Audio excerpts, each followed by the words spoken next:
Hi, I'm Don Pfister, and I'm here as part of the Mycological History Project that's been sponsored by Meredith Blackwell.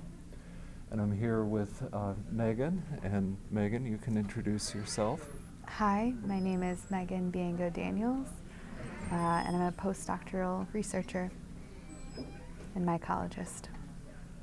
So we always like to know where you were born, how you kind of, early life. I was born in Ithaca, New York. My family has lived in upstate New York for 5 generations, and I did my education in New York, first at a community college, Tompkins Cortland Community College, and then at the State University at Binghamton in ecology, evolution, and behavior. Okay. And I chose that major because it meant I got to be outside looking for mushrooms as much as possible when I was an undergrad. And you decided on mushrooms fairly early on. How did you come to mushrooms? I don't know what draws us to these things. I've always loved fungi. I really have, and plants. I think it's because I spent so much time in the woods with my grandparents and my family as a kid, camping. And when it came time to choose a graduate school, I was lucky enough that there were some good mycologists right at Cornell, so I didn't have to go very far to do my graduate work. And tell us a little bit about your graduate work. Yeah, so I worked with Kathy Hodge at Cornell University, and I did a really interesting graduate project because I decided to study a new pathogen which I described, a fungal disease of apples, but I minored in food microbiology, so I followed the apple from the field and post-harvest where it can get infected, how you would treat it with fungicides, all the way through to processed foods and looking at the survival of these heat-resistant ascospores in apple juice and apple juice concentrate. So I call myself a food mycologist, generally. I remember that you went out to the plants or to the processing plants and spent time with the apples. Yeah, I like to really get up close with my subject matter. So I spent a lot of time, luckily I had a really great kind of, I want to say co-advisor who's very influential, Randy Warborough in food science, and he's just a really great scientist, and he took me under his wing and he took me to food processing plants. And if I had an interest, like I wanted to know, what are the regulations say you have to do to get rid of fungi and bacteria, he'd say, here, take this class. So I think technically I'm certified as like a food inspector. That's good. You never know what's going to work out. You never know. So yeah, I took food microbiology with him, and he took me to apple cider production facilities, and I did some consulting for a candy company when I was in grad school that had a mold problem. So I like problem solving. Right, that's great. That's great. So tell us something about this disease and the fungus. So I described the disease Patchillan rot, which is caused by Patchillan niveus, Bisoclamis nivea, if you're using the telomorph name. And it's really understudied.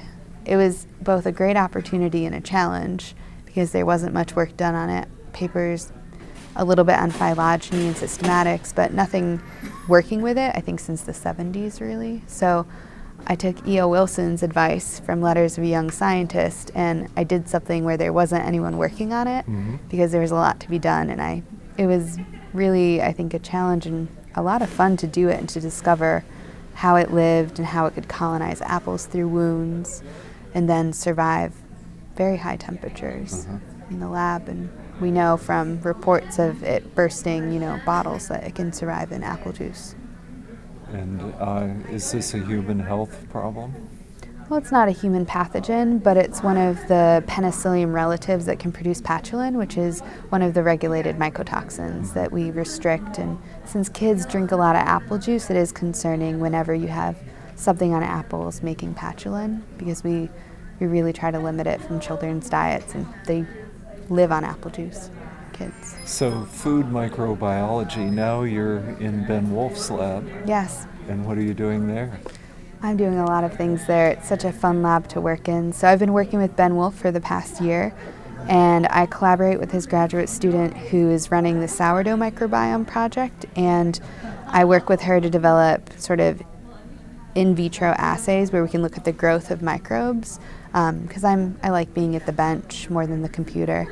And I work on sourdough yeast and bacterial interactions and how strain differences might kind of dictate their interactions. And then I also work on cheese, which is really something I'm passionate about. I love cheese.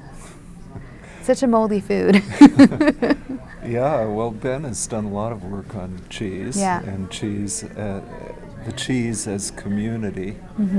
Are you continuing with these survey-type studies with cheese? Yeah, I'm very much building my work on what he's already done, but I think I'm a little bit more applied in my leanings, and I've been working with a cheese producer in Ohio named Cecilia Garmendia, who constructed a brand new cheese cave, and I've been sampling the air using selective cheese media to capture what can colonize cheese rinds since her construction ended last October, and kind of looking at the community of culturable organisms that like cheese over time and seeing how the succession in that community evolves and how it relates to what we're seeing pop up on her cheese wheels that she's making. Did she inoculate the caves? No, she didn't. So she did not put anything in those caves except cheese.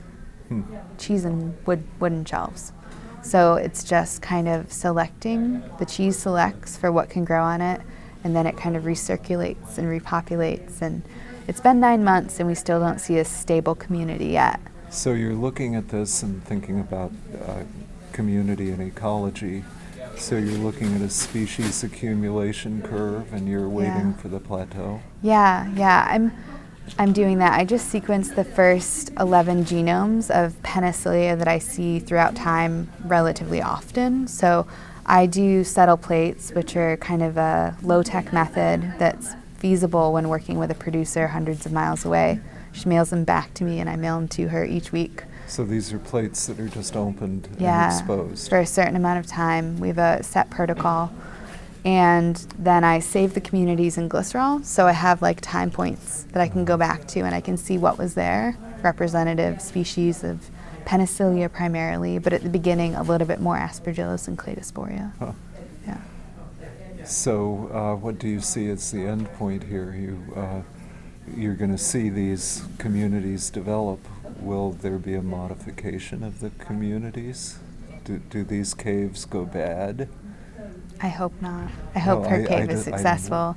I don't know. I think that when thinking about natural rind cheeses, I think more about the desired quality and like what you get. Is it matching your expectations? Because I think it's rare that the fungi cause a problem so severe that it's dangerous or spoiled, but sometimes it leads to, a loss in price. It's just not as good. It's not as beautiful. A lot of cheese is all what it looks like. People have, expectations for what their cheese is going to look like.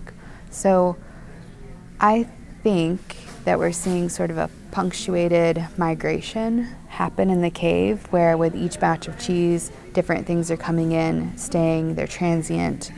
But the whole time we're also seeing a buildup of things that are more permanent residents, and they're increasing in their quantity, but they're not really diversifying in their species. They're kind of narrowing to a lot of Penicillium species, and now we're starting to see a little Scopulariopsis. So all the molds that I love to look at are showing up to the party. Great, good.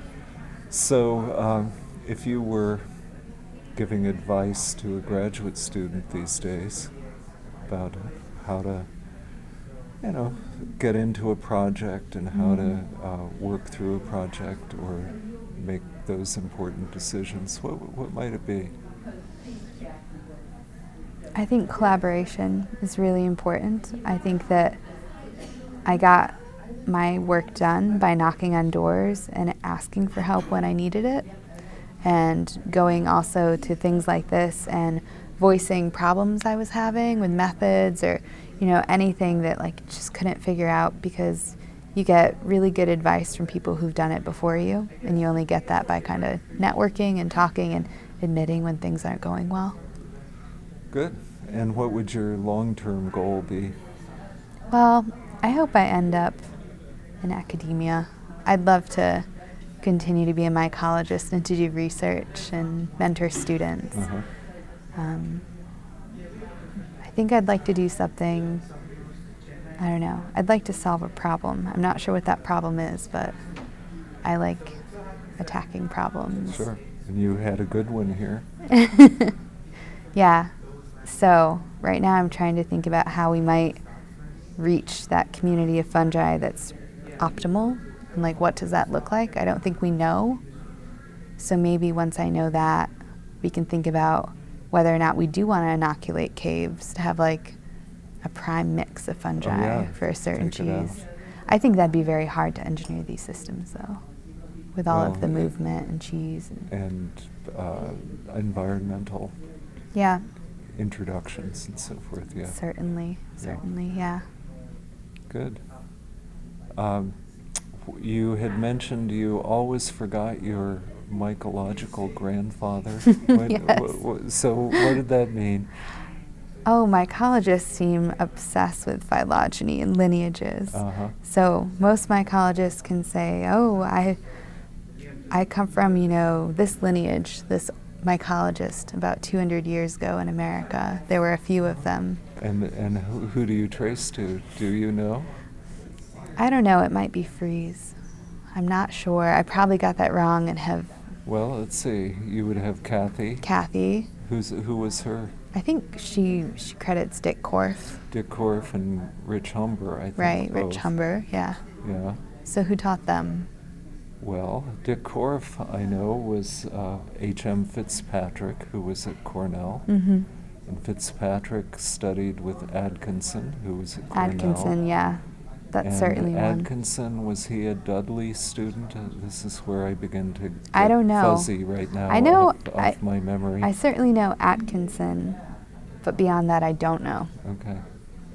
And Rich, I forget. I bet Meredith would know. Oh, she would. She would yes. pull out the chart. Yes, she has that wonderful chart. Yes. Yeah. Good. Well, part of what we're doing is just recording these moments in time in a way, and some people can reminisce and have the stories of the olden days, and you are thinking now about your own career and kind of giving advice through this video. Yeah. And you'll be able to come back and look at it at some point and 50 years from now. See how it is. Yeah. I think this is a fun project. It is. It's very good. Yeah. It's like an oral history. Yeah. So, thank you. Thank you. Yeah.